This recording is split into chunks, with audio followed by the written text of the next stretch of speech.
everyone, welcome to Bomb Passionate Traveler. আমরা চলে এসেছি কামারপুকুরে। আজকে একটা মজার কাণ্ড হয়ে গেছে। আমরা প্রায় বেরিয়ে পড়েছি, মানে একদম নিচে নেমে গেছি, তখন দেখছি আমাদের এই ট্রলিটা নিতে আমরা একদম ভুলে গেছি। তো এখন বাজে 6:10, আমাদের 7:25 ট্রেন গোঘাট লোকাল। আজ 2 মার্চ 2024। তো গড়িয়াহাট এরকম। তোমরা যদি কেউ আমাদের জয়রামবাটির ব্লগ দেখে না থাকো তাহলে প্লিজ দেখো। আমরা সেম সময় বেরিয়েছি, 10-15 মিনিটের এদিক ওদিক। আর এখন আর কুয়াশাচ্ছন্ন নেই, ভোরের আলো ফুটে গেছে। গড়িয়াহাট মোড়ে দুটো ট্যাক্সি, 250 টাকা। আমরা হাওড়াতে যাব, কেন জানি না মনে হচ্ছে এই কাকুর গাড়িতে করেই আমরা গেছিলাম আগের বার।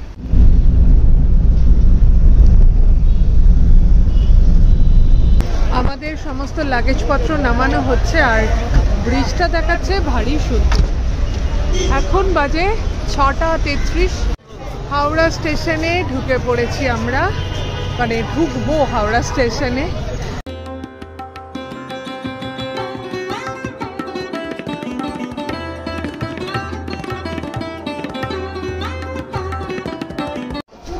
আমরা জায়গা পেয়ে গেছি একদম। আমাদের ব্যবস্থাপনা একটু সুন্দর হয়েছে। এই যে আমরা এরকম প্লেট নিয়েছি, আশা করছি পরবর্তীকালে নিশ্চয়ই কোনো ট্রাভেল এজেন্সি খুলতে পারবো আর কি। এর মধ্যে পরোটা আছে। আমরা চলে এসেছি গোঘাট স্টেশনে আগের বারের মতন। আর পেছনে শুনতে পাচ্ছি কামারপুকুর জয়রামবাটি বলছে। তো চলো ওখানে যাব, গিয়ে আমরা একটা গাড়ি নেব, গাড়িতে করে চলে যাব। হলো অমনি গাড়ি এখানে থাকে, তো ওটা হলো পার পারসন 50 রুপিস করে না।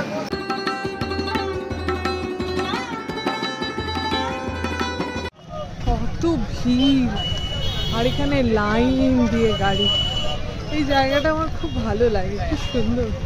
এখানটা পুরো ট্রাফিক জ্যাম হয়ে গেছে। এই আমাদের গাড়ি বুক হয়ে গেছে। কামারপুকুরেও 300, জয়রামবাটিও 300। চলো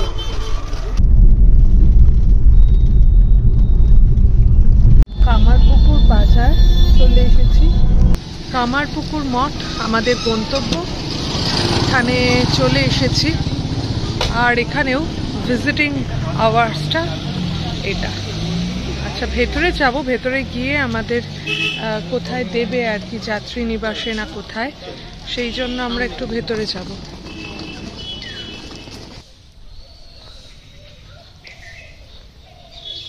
এখানে পল্লীমঙ্গল শোরুম, অফিস সমস্ত আছে, আর একদম পরিষ্কার পরিচ্ছন্ন।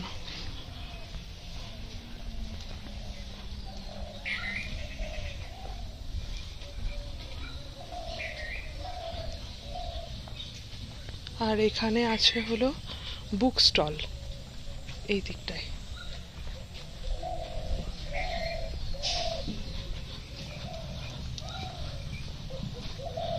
আর যে মাটির যে বাড়িগুলো দেখা যাচ্ছে, ওখানে একটাতে হলো শ্রী শ্রী পরমহংসদেবের পুরনো ঘর ছিল, আর এখানেই হলো মন্দির প্রতিষ্ঠিত।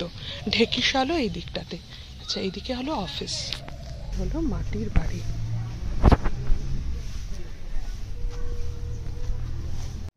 এটা হলো যোগীদের শিব মন্দির।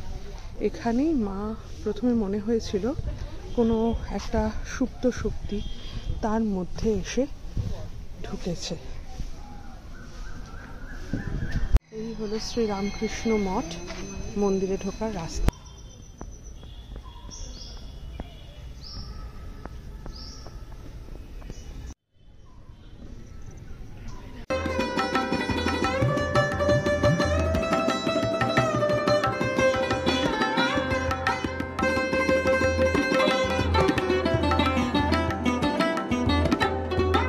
সামনের বাগানটা না খুব সুন্দর, এই পল্লীমঙ্গল শোরুমের সামনে বাগানটা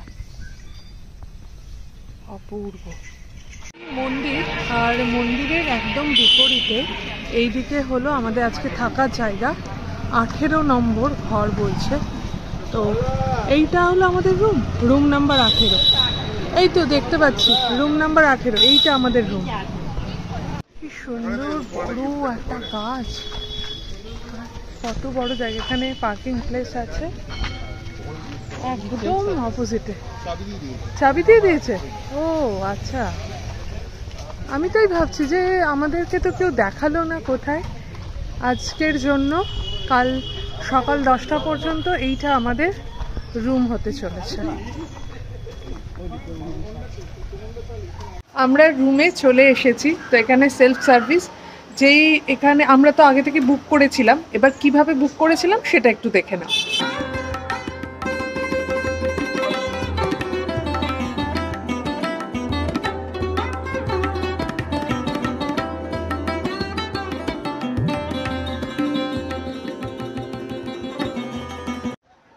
তো আমরা একটা বুকিং স্লিপ এনেছিলাম, বুক করার ফলে যেটা এসেছিল। এবার এটা হলো আমাদের বুকিং স্লিপ।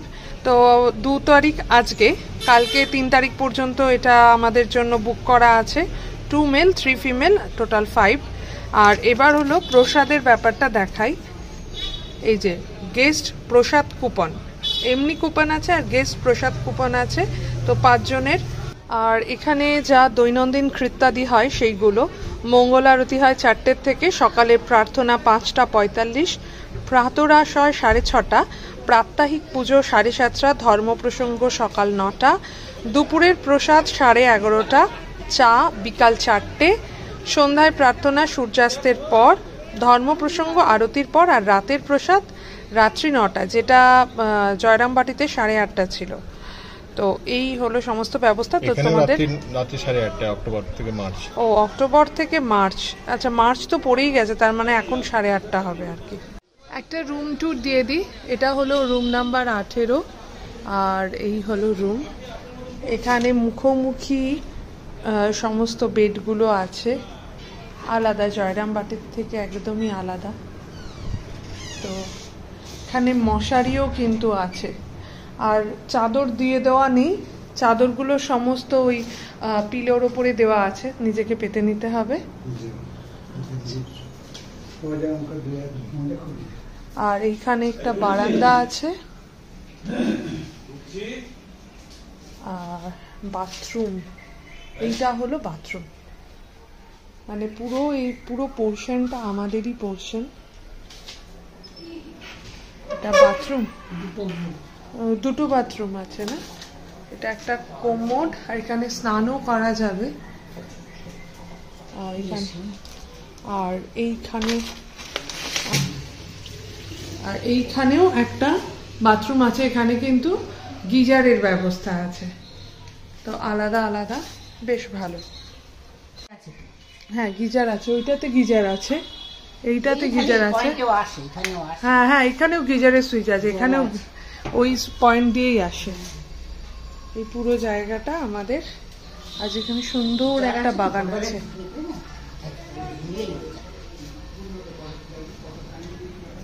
এই যে আমাদের রুম।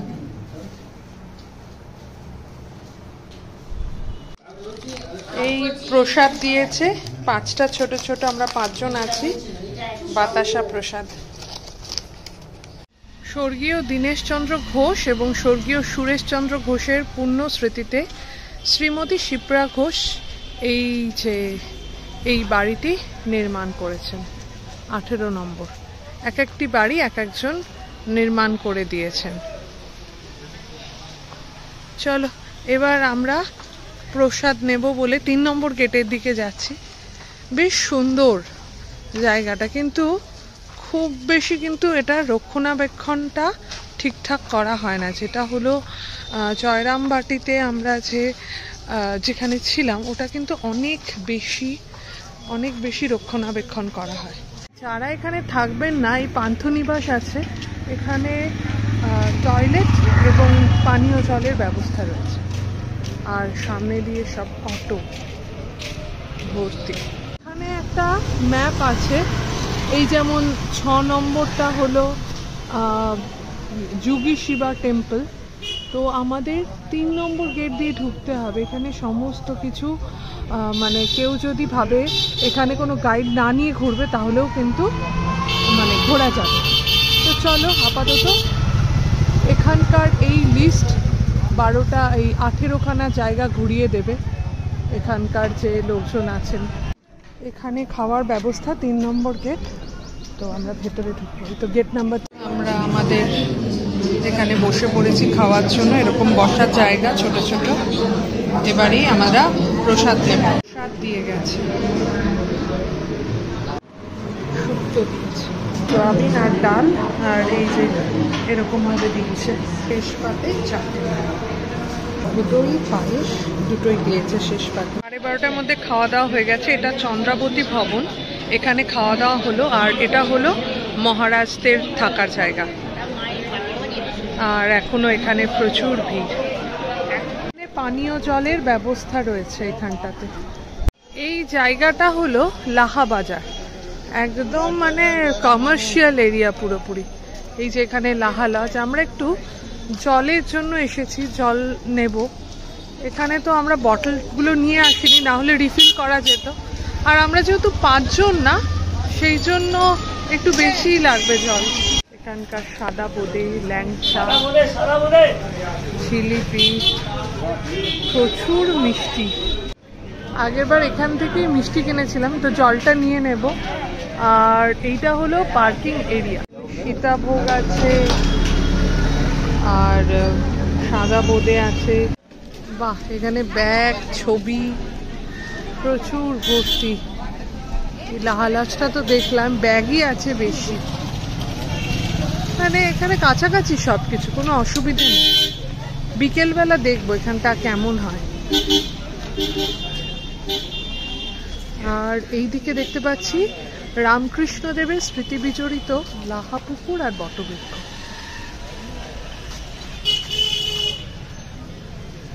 চলো দেখি এই জায়গাটা। গদাধর আর হৃদয়, ওনাদের দুজনের স্মৃতি বিজড়িত।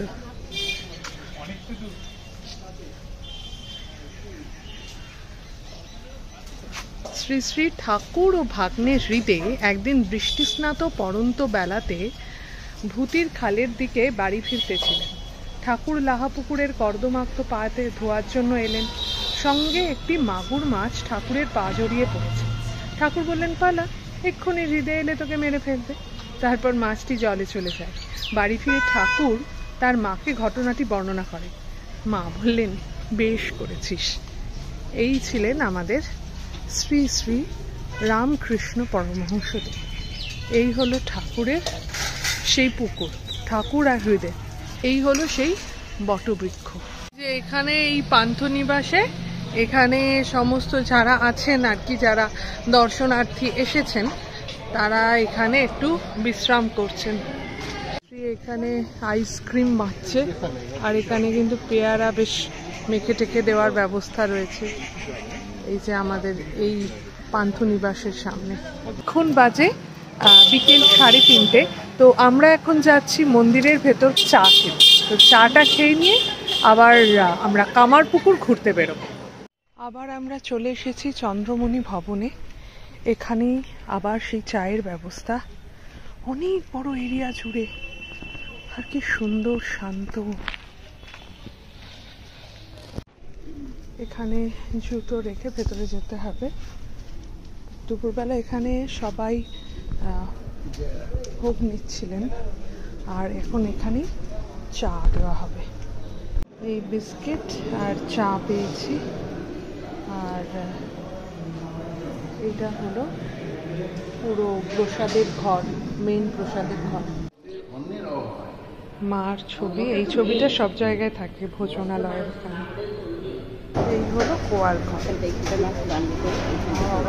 আমরা এখন যাচ্ছি দেড়ে গ্রামের দিকে। মুকুন্দপুরের পাতাল শিব মন্দির। বলা হয় যে সবাই যখন ঠাকুরের মাকে বলতেন যে ঠাকুর একটু পাগল ধরনের, তখন ঠাকুরের মা এখানে এসে পুজো দিয়েছিলেন, এবং কথিত আছে তার সেই ভাব খানিকটা হলেও প্রশমিত হয়েছিল। এখানকার যারা লোকালস তারা বলছেন। এই হলো শিবলিঙ্গ। এটা হলো মাটির নিচে আছে, অনেকটা নিচে, কিন্তু বলা হয় গাজনের সময় নাকি এটা উপরে উঠে আসে। এইটা হলো চিরু শাকারির স্মৃতি মন্দির। যিনি কিনা মাকে বিয়ের সময় সাক্ষা পরিয়েছিলেন। আয়ুশ্রী এখন নন্দীর কানে কানে বলছে ওর মনের ইচ্ছে। আমরা পুরো গ্রামের মধ্যে দিয়ে যাচ্ছি, সুন্দর দেখতে লাগছে। ক্ষুদিরাম রামকৃষ্ণ সেবাশ্রম, এটা রামকৃষ্ণ মিশনই, কিন্তু এটার একটা খুব সুন্দর গল্প আছে। এটা হলো দেরেগ্রাম বা দারিয়াপুর গ্রাম। এখানে ছিল রামকৃষ্ণ পরমহংস দেবের পিতা ক্ষুদিরাম চ্যাটার্জি, তার হলো জন্মভিটে। তো এখান থেকে উনি চলে যান, উনি মিথ্যে সাক্ষী দিতে চাননি। তো এখানকার যে জমিদার তাকে অতিষ্ঠ করে দিয়েছিল এবং তার ফলে সে এখান থেকে চলে যায় কামারপুকুরে। আর এই কামারপুকুরেই জন্ম হয়েছিল শ্রী শ্রী পরমহংস দেবের। চলো তোমাদেরকে মিশনটা পুরো ঘুরে দেখাই। এখানেও খুবই সুন্দর ফুলের সমারোহ, এখানেও কিন্তু থাকার ব্যবস্থা রয়েছে।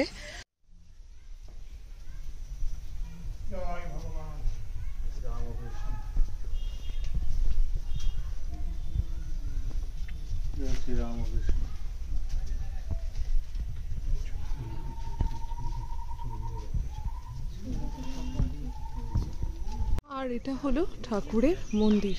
তো মন্দিরে আমরা একটু ঠাকুরকে প্রণাম করে আসি।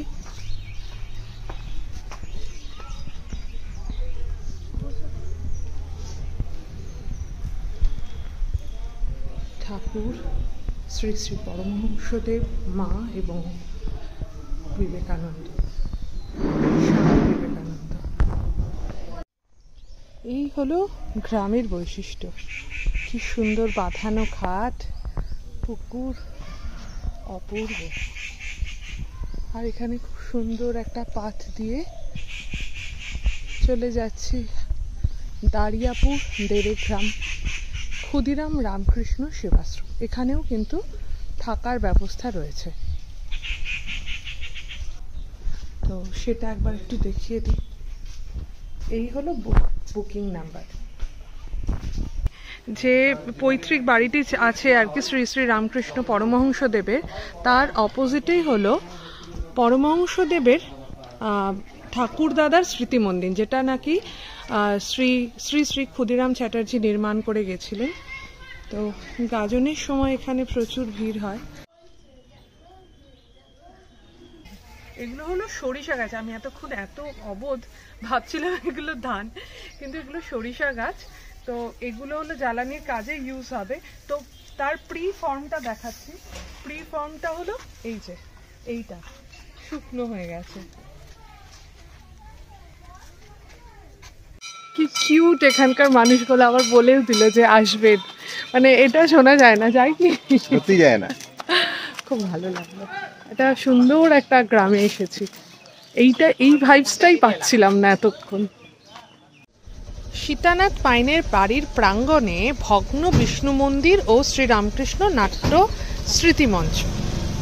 শ্রীরামকৃষ্ণ তখন গদাধর, বাল্যকালে 10 থেকে 11 বছর বয়সে শিবরাত্রিকালে শিব সাজিয়া অভিনয়কালে শিবভাবে তৃতীয় ভাব সমাধি হয়েছিল। তো সেই পাইনের বাড়িতে, সতীনাথ পাইনের বাড়িতে আমরা ঢুকছি। এখনো সেই মাটির পুরো কনস্ট্রাকশন রেখে দিয়েছে।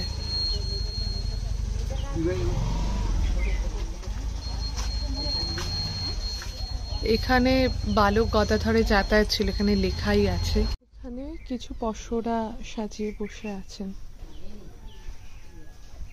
এখানে নাটক করতে করতে শিবরাত্রির সময় শ্রী শ্রী পরমহংস দেবের ভাব সমাধি হয়েছিল।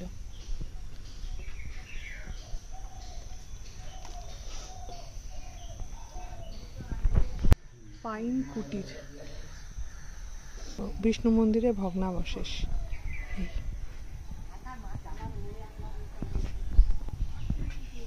এই জায়গাটা টেলিগ্রাম থেকে যখন ক্ষুদিরাম চট্টোপাধ্যায় চলে আসেন, পরমহংস দেবের বাবা, শ্রী রামকৃষ্ণ পরমহংস দেবের বাবা, তখন এই লাহাবাবু ধর্মদাস লাহা তাকে আশ্রয় দিয়েছিলেন এবং তার কন্যা প্রসন্নময়ী গদাধরকে খুব ভালোবাসতেন এবং গোপাল জ্ঞানে আদর যত্ন করতেন। লাহাবাবুদের বিষ্ণু মন্দির হলো দেড়গ্রাম হইতে ক্ষুদিরাম চট্টোপাধ্যায় কামারপুকুরে আগমন, যে শালগ্রাম শিলা নিয়ে এসেছিলেন। আর লাহাদের পাঠশালায় গদাধরের পান্থশালায় গদাধরের সাধু সেবা, এখানে রামকৃষ্ণদেবের আবির্ভাব হয়েছে সেই চিত্র। তারপরে গদাধরের বিয়ে মায়ের সাথে,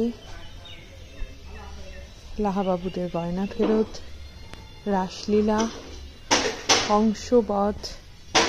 মন্দিরটি ভীষণই প্রাচীন, বর্গীদের মারাঠাদের আমলে তাদের থেকে রক্ষা পাওয়ার জন্যই কিন্তু এই মন্দিরের নিচে আরেকটি গর্ভগৃহ আছে, যেখানে সমস্ত মানে মূল্যবান জিনিস রেখে দেওয়া হতো। লাহাবাবুদের দুর্গা মন্দির, এখানেই শৈশবে গদাধর শ্রী শ্রী পরমহংস দেব চক্ষুদান করেছিলেন মা দুর্গাকে, দেবী দুর্গাকে। তখন আমরা আসিনি।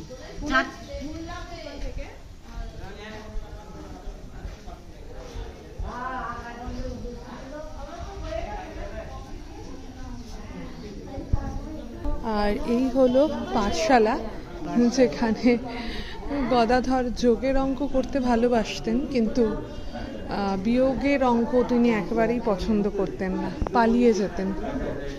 তার প্রতিলিপি এখানে তৈরি করা।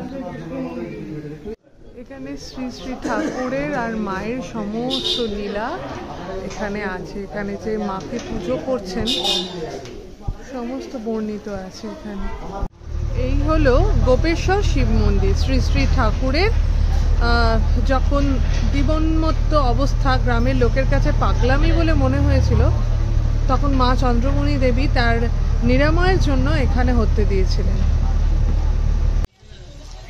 এটা হলো রামকৃষ্ণ পরমহংসদেবের যে ভিক্ষা মা ছিলেন ধনী কামারিনী, তার মন্দির প্রতিষ্ঠাতা, মায়ের মন্দির তিনি প্রতিষ্ঠা করেছিলেন আর কি এই মন্দির। এখানে রামকৃষ্ণ পরমহংসদেবের ছবি আছে।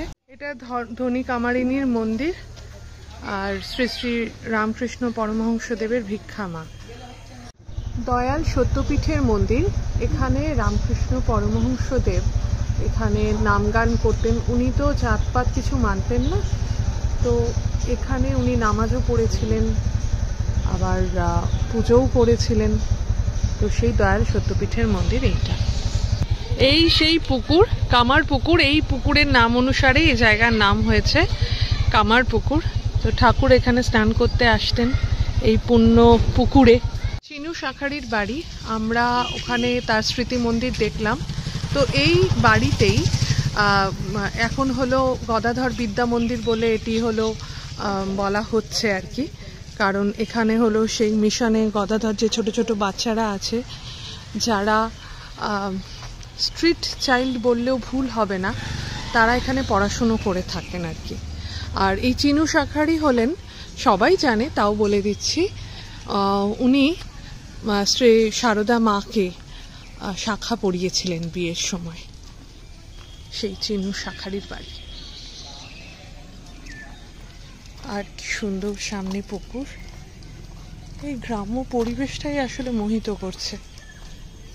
আর আমরা সেই অঙ্গনে প্রবেশ করব। মন্দিরের ভেতর প্রবেশ করছি। বাহ, এখানে তো কি সুন্দর প্রার্থনা গৃহ।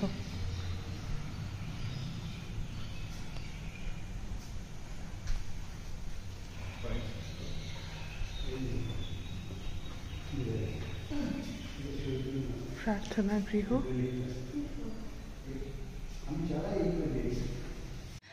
একটা ভীষণ মনের কথা বলতে ইচ্ছে করছে, যে আমরা তো কামারপুকুরে আছি, মন্দিরেরই গেস্ট হাউস। তো এইটা হলো তো চিনু শাখারির বাড়ি, যেটা হলো গদাধর প্রকল্প। তো আমরা ভেবে থাকি না কত মন্দির প্রকল্পের কাজে, বড় বড় মন্দির প্রকল্পের কাছে কত অর্থ আর কি, কি বলবো, অর্থ ব্যয় হচ্ছে। তো সেখানে শিক্ষার ক্ষেত্রে এইরকম একটা কি বলবো, এরকম একটা শিক্ষার জায়গা প্রতিষ্ঠিত হয়েছে। এখানে ছোট ছোট বাচ্চারা, যারা স্ট্রিট চাইল্ড বললে ভুল হবে না, তাদের জন্য একটা পড়াশুনোর ব্যবস্থা করা হচ্ছে। এই জন্যই রামকৃষ্ণ মিশনকে সাধুবাদ। তারা মন্দিরের জন্য ব্যয় না করে শিক্ষার অর্থে ব্যয় করছে। মন্দিরের জন্য তো ঠিক আছে, শিক্ষার জন্য ব্যয় করছে, সেটা কাদের জন্য? যে সমস্ত বাচ্চারা পড়াশোনা করার কোনো সুযোগই পাচ্ছে না, মানে ইকোনমিক্যালি ব্যাকওয়ার্ড যারা, যে সমস্ত বাচ্চা ফ্যামিলি থেকে যে সমস্ত বাচ্চারা আছে তাদের জন্য এটা বানানো। বিল্ডিংটা একবার দেখিয়ে দাও। এবং আমার মনে হয় না এটা কোনো জায়গায় এগুলোকে হাইলাইট করে বলে, না, সাইলেন্টলি কাজ করে। এটা তো সরিষা রামকৃষ্ণ মিশনেও এই সেম কাজ, যেখানে হলো আমার শ্বশুর মশাই পড়ান, মানে আমি গর্বিত এই ব্যাপারটার জন্য। এই কাকুর অটোতে আমরা আজকে ঘুরলাম, আর উনি এই লোকালি ঘোরাতে 100 টাকা করে নেন। তো আর আমরা হলাম 1.5 গ্রাম গেছিলাম, 250 টাকা। তো ওনার ফোন নাম্বার দিয়ে দেবো ডেসক্রিপশানে, দেখে নেবেন। এখন রাত 8:30 বাজে। আমরা তো সব জায়গায় ঘুরে নিলাম মোটামুটি কামার পুকুরে, আর এবার আমরা যাব ডিনারের জন্য, মন্দিরে যাব সেম জায়গায়। গেট নাম্বার 2 ডিনারের জন্য রেডি। এখন গ্লাসটা চেঞ্জ হয়েছে, এখন সব পরিবেশন হচ্ছে। আর ঘিয়ে ভাজা লুচি, এটা হলো প্রসাদ, ডাল ভাত আর তরকারি।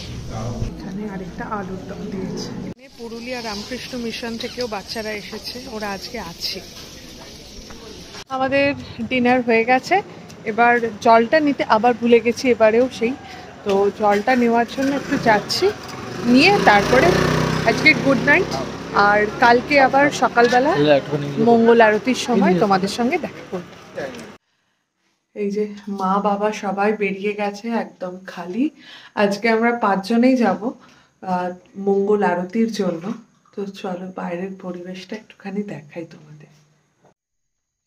এই হলো আমাদের রুম, আর এইখানটায় হলো আমার মন্দির আর কি, মন্দিরে গেট দিয়ে ঢুকবো। মন্দিরের ভেতর আমরা এখন যাচ্ছি, একদম শান্ত পরিবেশ। এখানে সবাই জুতো রাখছে।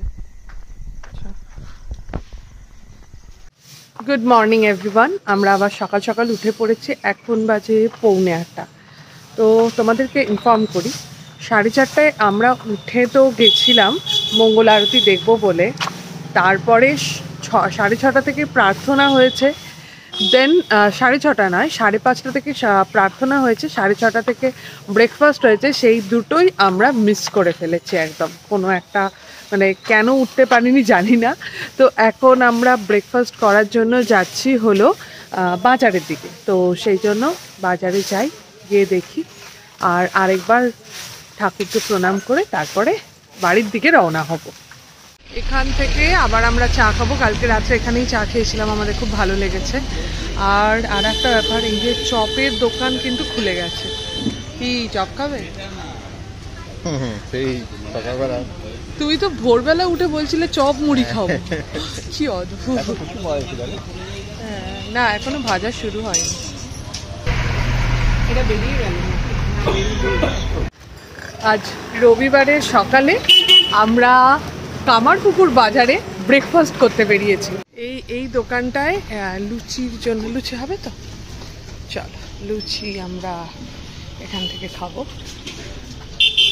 গরম গরম লুচি আর ঘুগনি চলে এসেছে, এবার খাবো। আচ্ছা, আমরা অন্ধকারের মধ্যে বসে আছি কারণ 12ই মার্চ হলো রামকৃষ্ণদেবের জন্মদিন।